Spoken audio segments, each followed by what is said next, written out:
I got the nervousness. Sorry.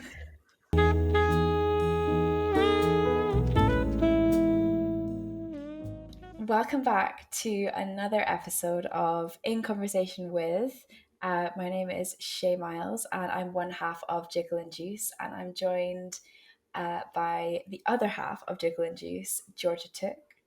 But most importantly, we are joined by Cassia Powell, and Hello! Georgia is going to introduce a little bit about Cassia and why we were so eager to talk to them today. So Cassia Powell and we went to school together. We went to UVic together. We actually grew up in the same town, but only became friends later in university, and just instantly fell in love. And we've been friends ever since. And we just talk about art all the time. And I just feel like this was like dream trio, as I think that all three of us would be able to just talk about art forever and ever. And so we are so excited to have you on our I was going to say podcast, show, YouTube video. I would say all of the above. I would say show. Show is a nice. I like that. Show. Sounds like we're professionals. Total professionals. Well, welcome to the show, Cassia. Yeah, I'm very excited to be here. Oh, yay. We're so excited to have you. Why don't you start off by telling us a little bit about yourself, a little bit about your practice, what you do? Right. Okay. So my name is Cassia. I am a practicing emerging / developing artist based in Victoria, BC. I graduated from UVic in 2020. I work primarily with like extended painting. Recently, that's kind of been like my primary focus. But I do think I wear a lot of hats within like the art world. So I don't want to just like say I'm a painter and have that be it. Let's see. I currently am like floating in between jobs right now. So I like just saying that I am an artist. I mean, quite right. Literally quite right. You had your first solo show, or you are currently having your first solo show? Yeah, so I am having my first like in-person, in real life solo exhibition. Many firsts. And it's happening right now. Very That is exciting. so exciting. Do you feel like that is kind of like a milestone that you've been working towards? Like, what do you think that means for your practice to have that? Well, it's kind of surreal actually, because I feel like when I was doing my undergraduate degree, we had to do like this one project where we put our artistic practice in like a 5-year scope. And I was like, one day I'll have a solo exhibition, but that's so far in the future. Like I'll have to be like a real artist by then. So the fact that it came exactly like 1 year after graduating, it just feels so surreal. It's honestly like so well deserved. I have been a massive fan of your work for like pretty much the entire time that I've known Georgia. So it's obviously very well deserved, and your professionalism is as well as like your actual work and the visuals that you're able to produce is like the reason we wanted to talk to you. Oh my goodness. Massive congratulations. Thank you. It's so funny hearing you say that, because like from my perspective, I have no idea what I'm doing, you know? I'm like, I definitely feel like I'm taking my first little baby steps into the art world. So it feels really nice to know that people think I'm a professional. I am a professional. You are. You absolutely are a professional. If you are not professional, then I have no idea what I would be. Also, some of our Jiggle and Juice subscribers, our followers, might recognize Cassia Powell's name because we use their work as an example in most of our support documents, actually, for artist bio and documenting your work. So you are absolutely a professional. Don't anyone tell you any different. Thanks, guys. Yeah, this is actually just the whole show is just going to be us hyping you up. Oh Literally. my God. Spoiler alert. I'm okay with that. Do you want to tell us a little bit about the show, like the work that is on show? Yes. Yeah, it's that's a big question. So like it kind of starts with me graduating in 2020, and Georgia can attest to this because we graduated in the same year from the same school. Um, and I had been working on like this body of work to put into our graduation exhibition, which promptly got canceled due to COVID. And a lot of the work that I'd been doing was like very meaningful and like emotionally powerful for myself, and it was like a big peak moment in like my artistic career. And all of a sudden it just kind of gets like canceled, and all this work that I've been sitting on is just floating through space. um and of course like it's it was kind of like a difficult transition because we had these like studio spaces we were working with, and then we were told, okay, you need to like evacuate, essentially like get all of your shit and go. And Georgia and I put our work into like our friend's basement and then like fled the city, right? And I was like kind of stewing and simmering for a few months, like, hey, what's going to happen? Like, what am I going to do with all this art? And we come back, and our friend is like, I'm so sorry, but like my basement flooded. And Cassie, your paintings were destroyed. I So I actually had like, I actually heard about this and like honestly shed multiple tears for you.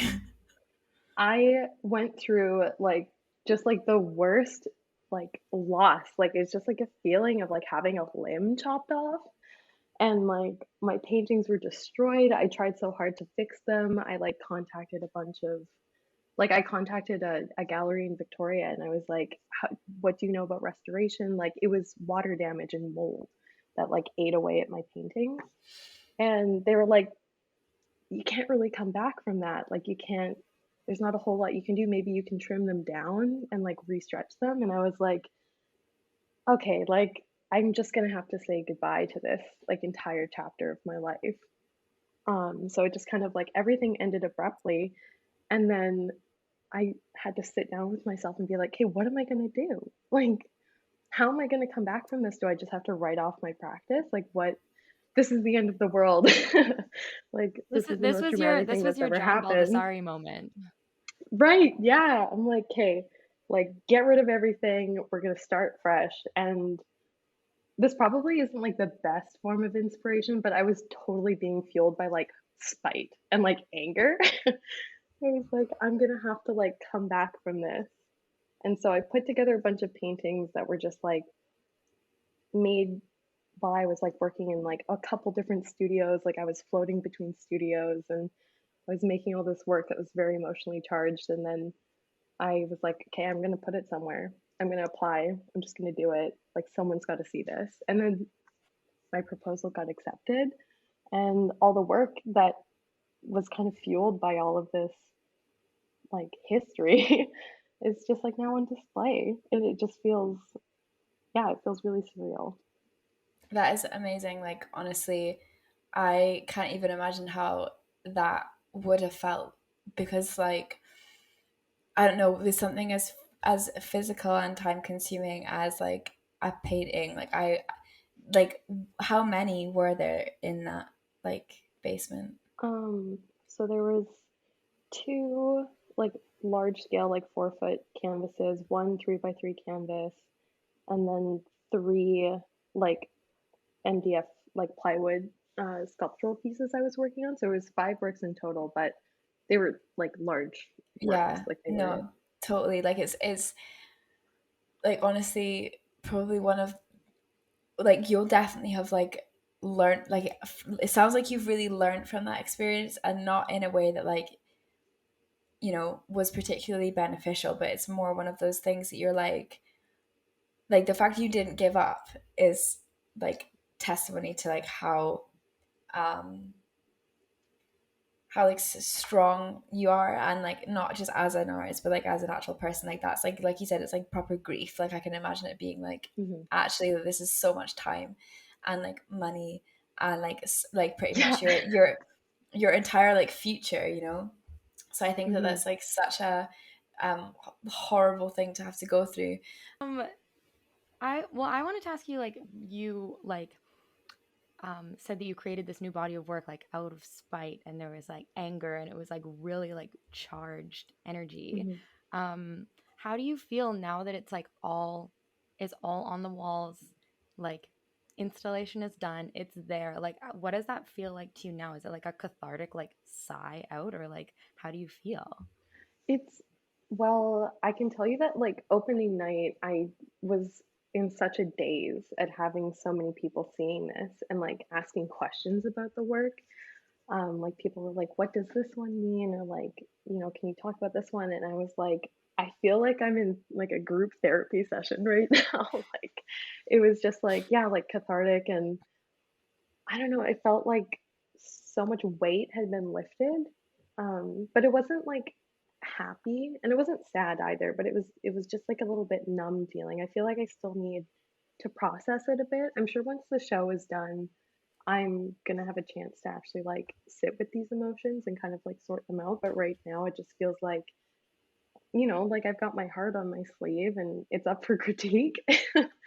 um, so yeah, it's definitely very confusing, but I'm welcoming that feeling. I'm like welcoming the confusion.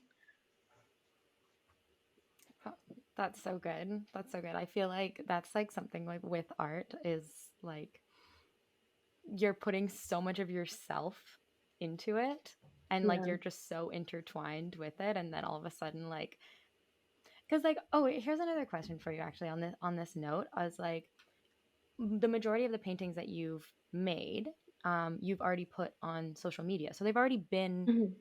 like out there for the world to see. But like how Yeah. is that different from having them in real life and having people see them in real life and react to them in real life? Like what how did you find the difference between like putting them into the world but in two different ways?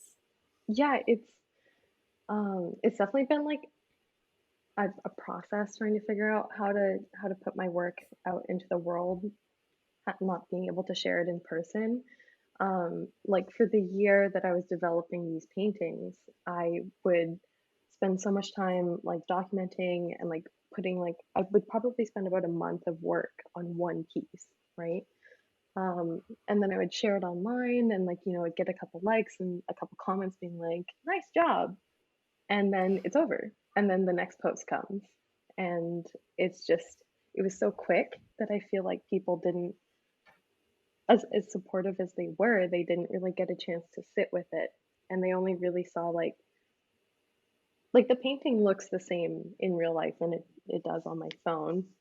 But the fact that you don't have a chance to look at the work and to look at the detail and to actually just like sit with it and like force yourself to sit with like a piece of artwork, it changes the entire interaction.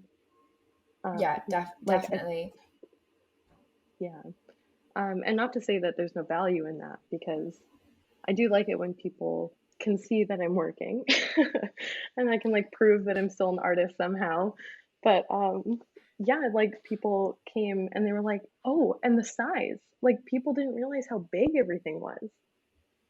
Yeah, I guess it And really they puts just it like, into like it puts it into like perspective, like, and like the having the context of like this is a human being and this is the size of the work. Like that I think is actually quite like it's just really interesting, isn't it? Because then people could I do well, do you think people like appreciate, or like do you think people appreciate the work more if they were to like stand in front of it and be like, whoa, like what do you think that actually has like mhm, an impact? But then you also have like slightly smaller works as well that you kind of have to like, I would imagine like peer at more. Like what do you think mhm. the relationship between like the viewer and like the scale of the work is?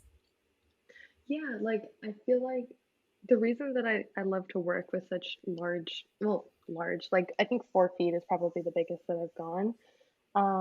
The reason I like to work in like this scale is because it's so relative, like to the human body. Right. Like the figures in the paintings are about roughly the same size as me, right? So that kind of like intimacy you can't really get when it's like so tiny on your phone. Um, and I feel like people will have a chance to like make eye contact with the work. Or if it is a little bit smaller, then they have to get really up close to it, and they have to like be like that presence kind of takes up a different space. And something that I also like completely forgotten about, like going through COVID and not going to any galleries in person, is like the ritual that surrounds it. Mm. Like Yeah. I had told people when they were coming to the opening, can you wear something floral? Like wear something that's flowery or green. And people turned up wearing like flowers, and like someone brought me a flower, and Oh, it was just like that whole process of like being in a space and like getting ready to go and look at art and to go and talk about it. It's like an entirely different reaction to the work. Like you're making an event. yeah, definitely. I think Georgia and I were talking the other day about like how done we are with, well, maybe I think it was actually just me. I was saying that I don't ever want to go to another fucking virtual exhibition ever again. Like, I feel like a lot of people have this, like, have maybe share the same feelings, but then also there's still people being like, this is the new gallery space. I'm like, honestly, if I have to wait for a work of art to load ever again, I'm gonna like actually die. Mhm.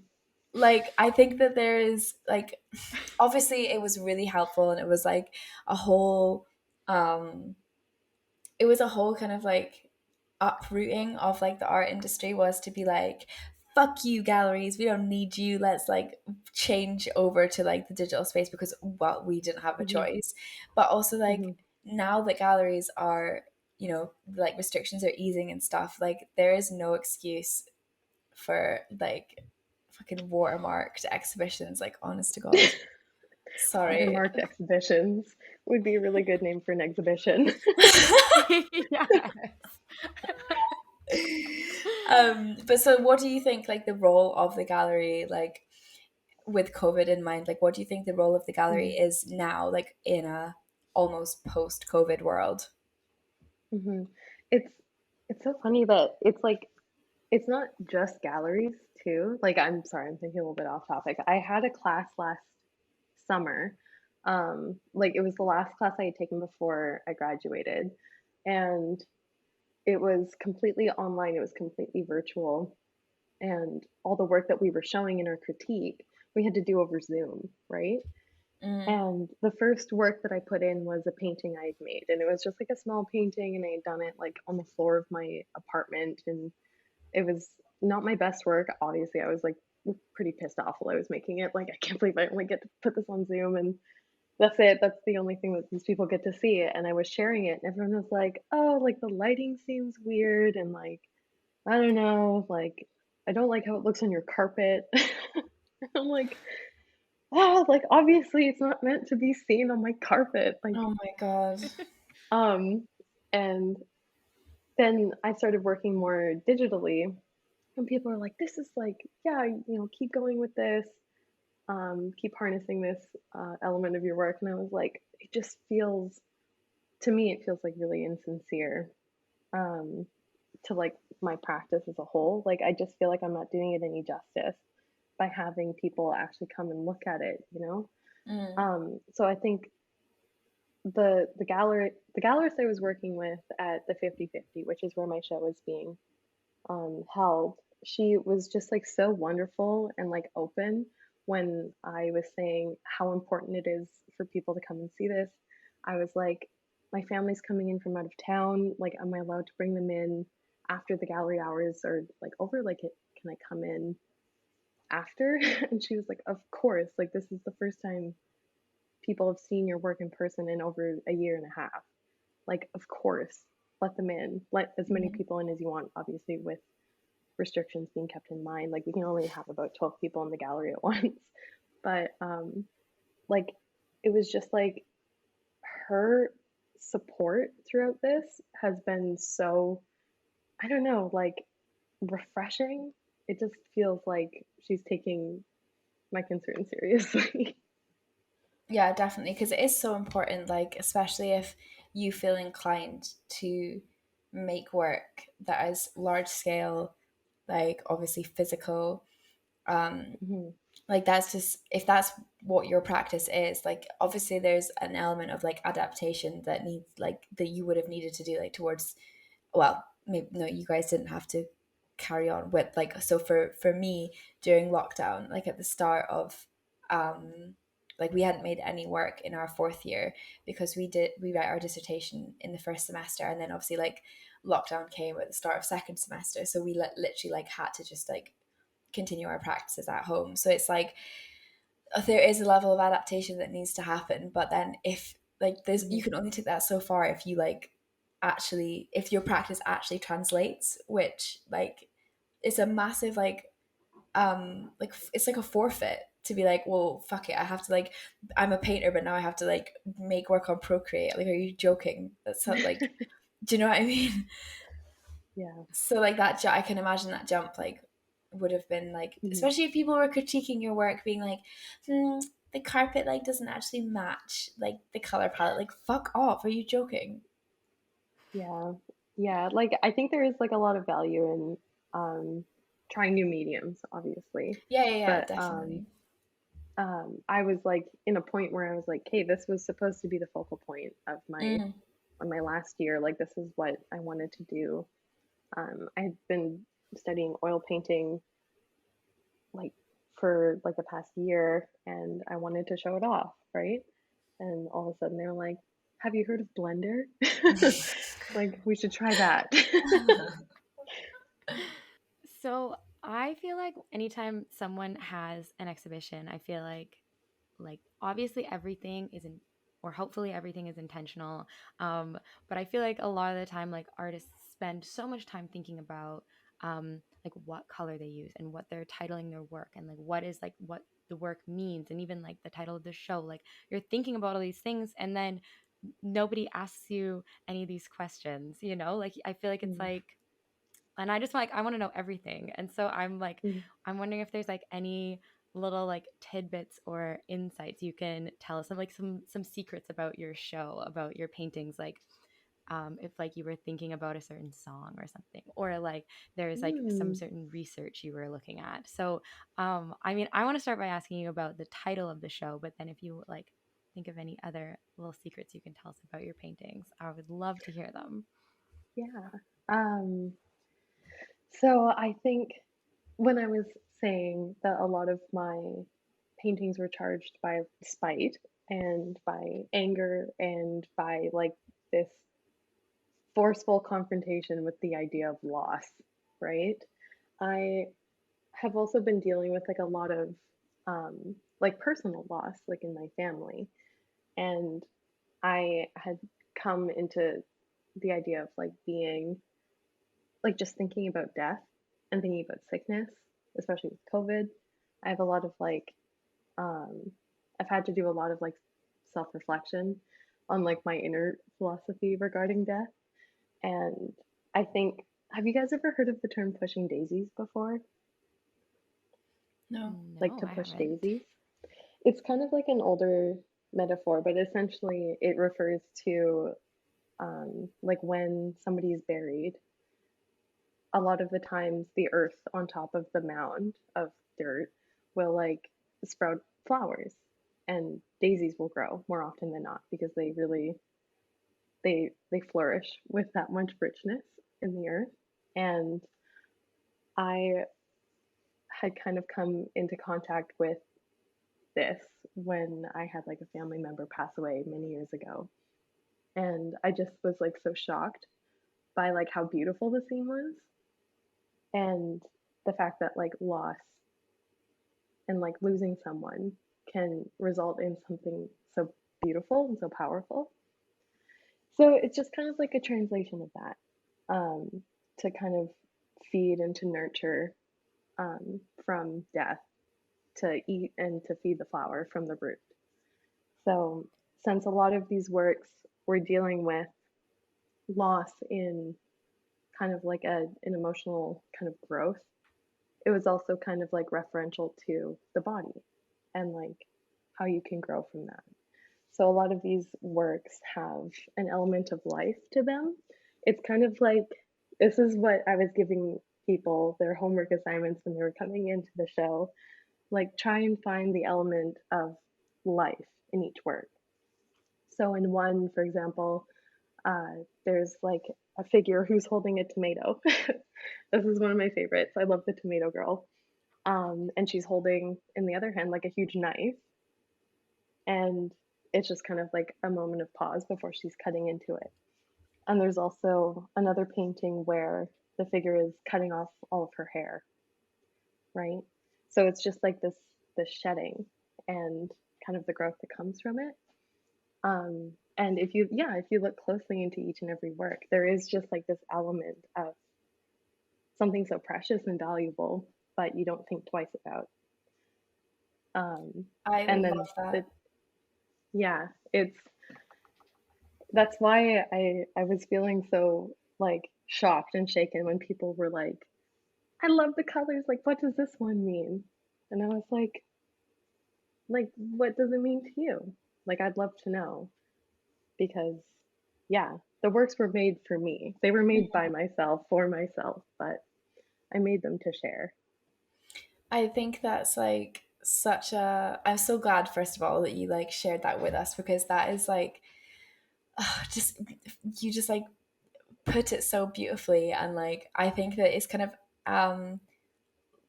like opened up a new door for me when I look at your work. Like I always, I like, I'm gonna admit, like I always spend like far too long on Instagram, like zooming in, which is like so Mm. like, I don't know, I don't feel drawn to do that to like most things on Instagram.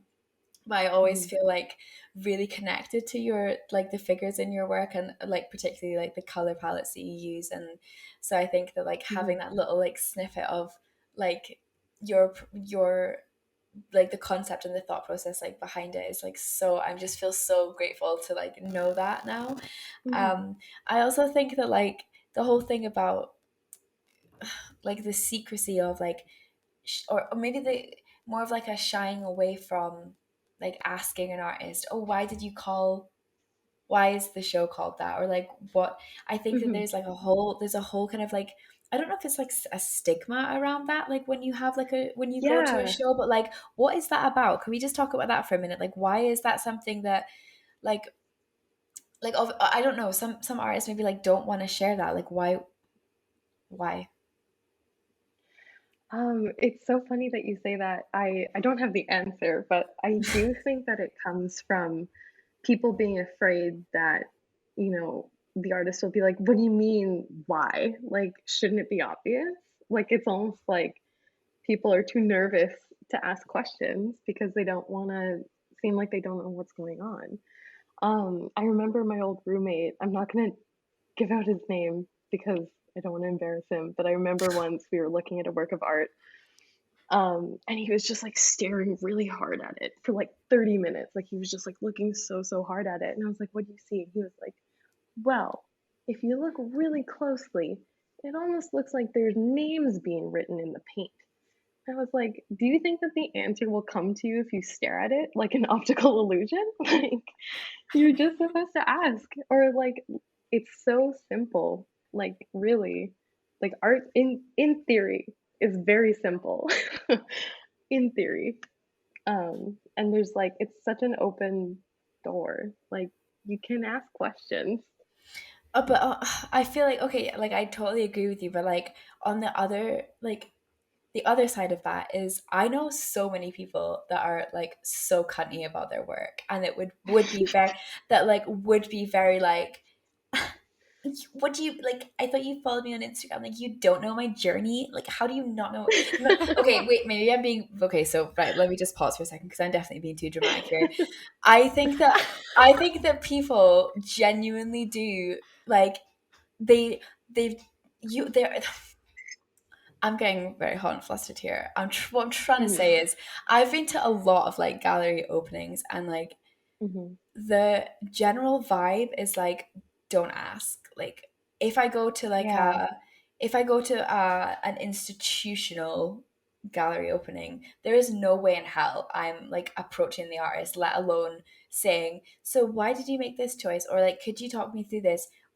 Like that's maybe what my initial, like I feel like all three of us would definitely like, I of course of course I want to talk about myself. Like, yes, I'm here to be It's my favorite asked, subject. like literally. But I think that there is definitely like a defining line between people, artists who welcome that, and people that Mhm. definitely like would be horrified at you asking that. Do you know what I mean? Like maybe it's just an institutional thing. Hmm. I feel the exact same way. I feel like anytime like I go into a space like and there is like an art gallery opening, like I don't want to feel like because I don't know. I feel like there's something maybe it's just me, but like maybe there's something we associate with being like an amateur art person that it's like Mhm. I don't want to ask because I don't want them to think like "Ugh," like it doesn't have to have a meaning or it doesn't have to have a reason. You know, Right. I would just hate or that you feel like you should already know and that you should kind of just figure it out on your own. But Like honestly, the like majority of the times that I'll read like a press release and be like, and walk around the gallery and then read the press release again and then be like, I still don't know what's going on. I have a degree in this and I have absolutely no idea. Like if the artist was there, I'd be like, okay, talk me through it. Like press and you could releases. also be like Oh, with like press releases, it's like cut the jargon. Like Oh half the time it's my like God. so jargony that you're just like, what are you trying to like you're saying so much and yet not saying anything at oh all. my god, 100%, Mhm. literally. Like I swear to God, the majority of press releases I read, I do not understand like at all. Yeah, I It's all think about like the it, ephemeral juxtaposition of it all.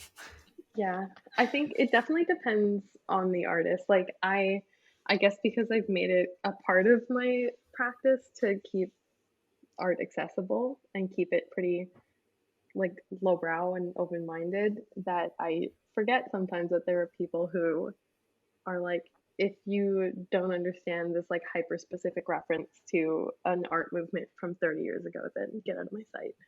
Um, so I don't know. I think it definitely is an institutional thing. Like I'm lucky that the gallery that I'm at is like real like they keep it pretty open door, pretty accessible. Mm. They've like posted um like their exhibition write up on like all of their platforms. Like they do keep it like pretty open, I think that's but just that's so because important.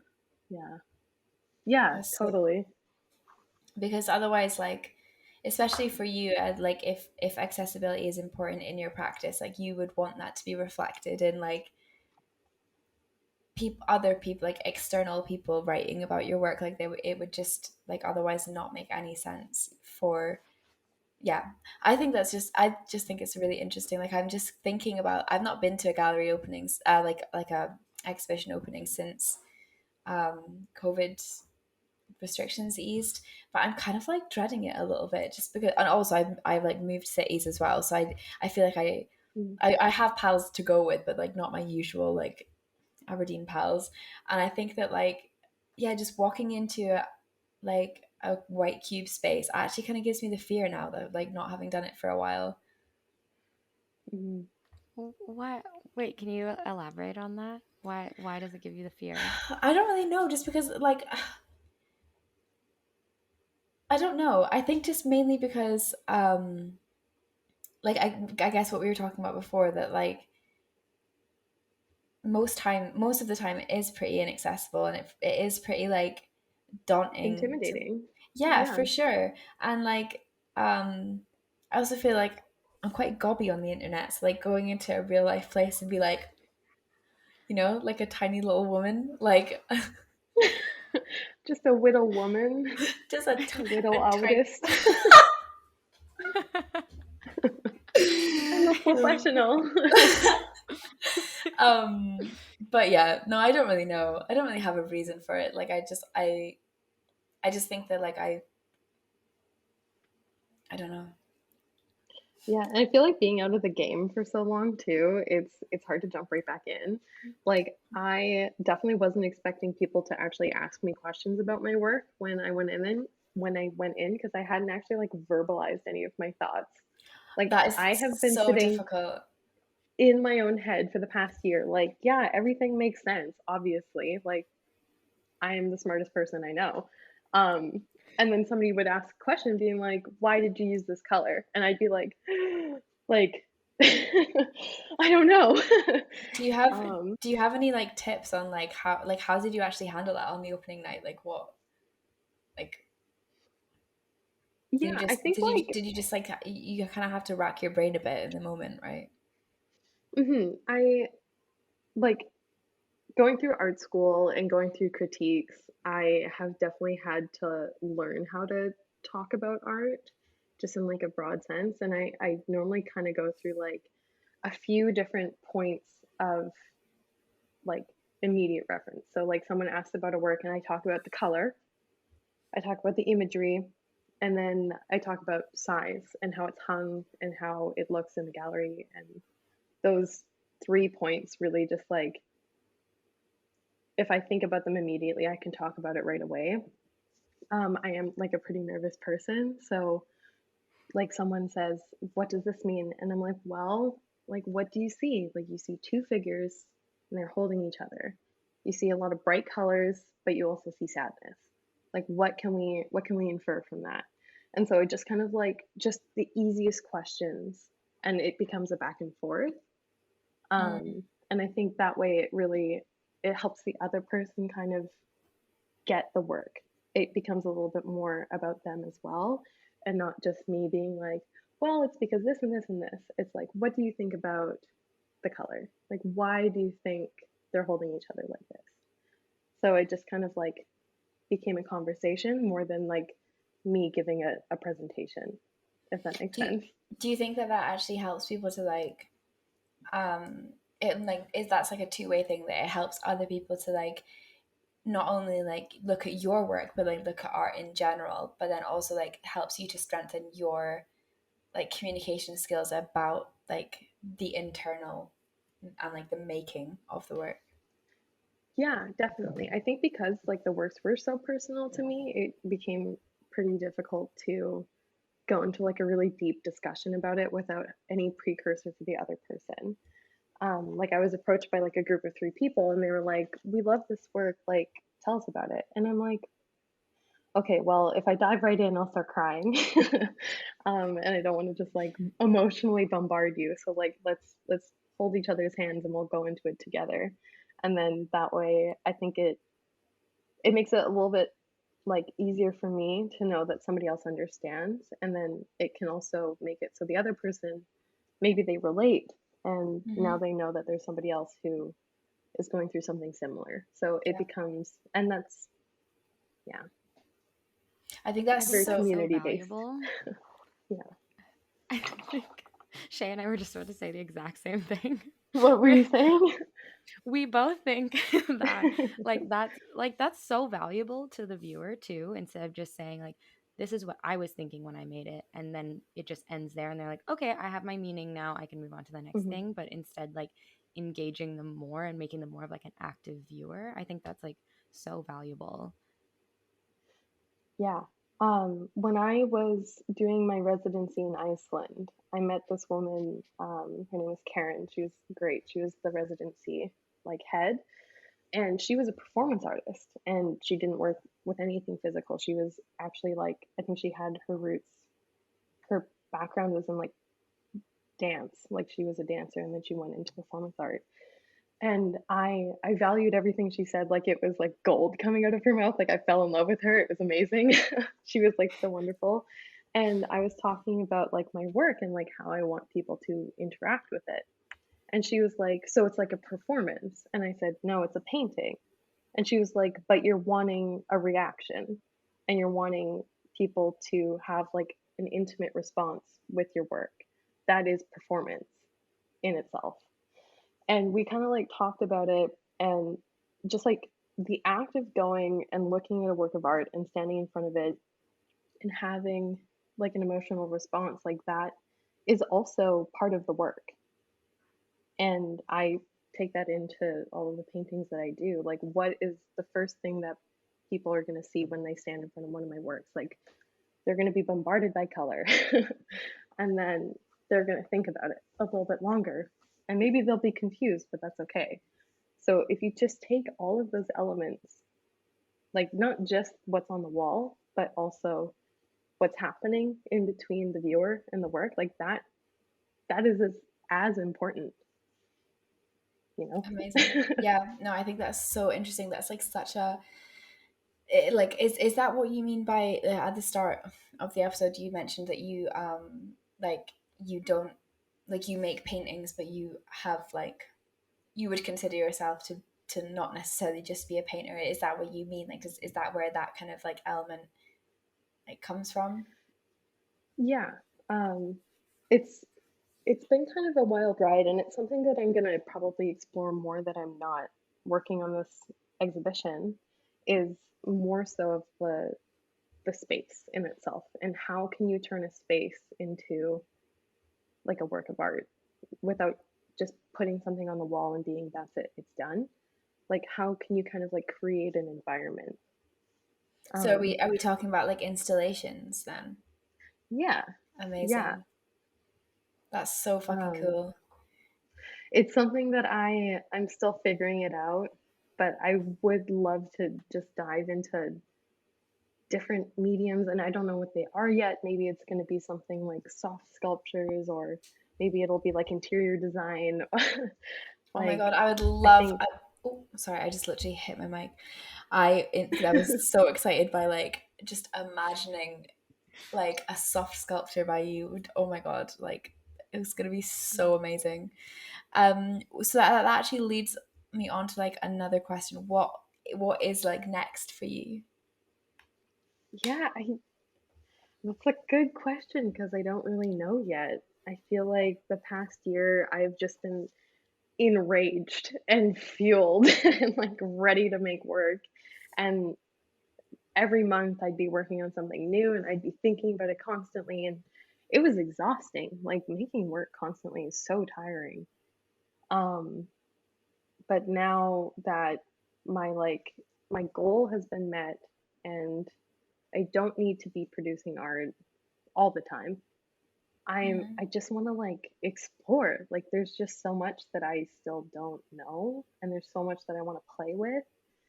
So I think I don't know, like I might I might take up sewing. I might like I might get into clay. Like I'm so excited. Like I just want to dip my toes into everything. You literally like you may as well. I think that's like the most exciting thing about being an artist is that you can just like you can just switch it up whenever you're like. I I think know also it's like your you're allowed to do that. yeah, literally, and your I particularly your practice is so versatile. Like you can like you have such a solid base and like yeah, you have such a solid foundation to like adapt your style to like literally anything. So I think that that's like just so amazing. I'm so excited to see what is next for you. I actually sorry, Me too. not to ask another question, but like Georgia, because I feel like I literally have just like asked so many questions. I want to know like what is your inspiration? Like can you tell us like about what inspires you the most? Yeah, I think this is something that I tend to come back to a lot is like nostalgia. I know that's like one of the like art buzzwords. Um, but I when I make a work of art, I'm like this reminds me of like a toy I used to play with when I was a kid, and then that feeling is just like it cuts me so deep. And then I think about like just like the pure like joy and excitement that I used to experience all the time as a child. And I want to be able to translate that into what I'm making now. So, something that comes up a lot is like the kind of like cartoonish elements that come through in a lot of my style. Um, and like patterns and the colors, like it's all very childish. And I think it's just because I'm so inspired by like yeah, just like pure genuine emotional responses to things that I used to experience when I was a kid. Um yeah. Yeah, so I love it is that. very much like nostalgia. I like I absolutely fucking hate the word nostalgia. I wish they would come up with I another know. one because I like so that's kind of something that I'm looking into right now is like childhood and toys and play and things like that. Hmm. And I like purposefully like don't want that word in my artist statement or like in any like, but it is like just the exact word that I'm looking for. So I think I know. between you and I, Cassia, we are gonna come up with a new A new word. term. Yeah. Yeah. Yeah. Georgia, is there anything that you want to ask or talk about? Because I think we should probably wrap up pretty soon. I know, Or I'm like mindful of the time. This is definitely like, this is the, I guess maybe the one downside of our new like Zencaster is like Talk now we can just forever. talk forever. I So know. like I do want to be mindful of our guests and our listeners and everything. So I think um we will wrap it up. But Cassia, thank you so much for your time today and for like giving us some like more insight into your practice. I feel like I talk to you like constantly and I feel like I've learned so much today Really? from what yeah. So thank you so much, and like you continue to just be like an absolute inspiration in every sense of the word to Shay and I. So thank you so much for always being a good resource to Jiggle and Juice support documents. and and yeah, thank you so much for joining us today. Is there anything that you Thank want you to? for Is there anything having that you me. want? Is there anything you want to plug? Where can we find Ooh, I you? was gonna say. so all of my socials are under the same handle. It's just Cassia Powell at Cassia Powell, CassiaPowell.com. And my show, To Eat the Flower from the Roots, can be running from November 4th to 28th if you're in Victoria. It's at the 50/50 Arts Collective. Um, I come in like once a week, probably on Saturdays. So if you want to come and chat, I'm happy to discuss, talk more about the work, ask you which one's your favorite. Um, yeah, thank you Amazing. guys. This has been so fun. I'm so glad. Yay, Thank you so amazing. much. So, thank you so much for listening, watching, or reading. This has been In Conversation with Cassia Powell, and please check out their work. It is honestly amazing. You will not regret it. And we'll see you next time for another episode of In Conversation with. Bye. Bye.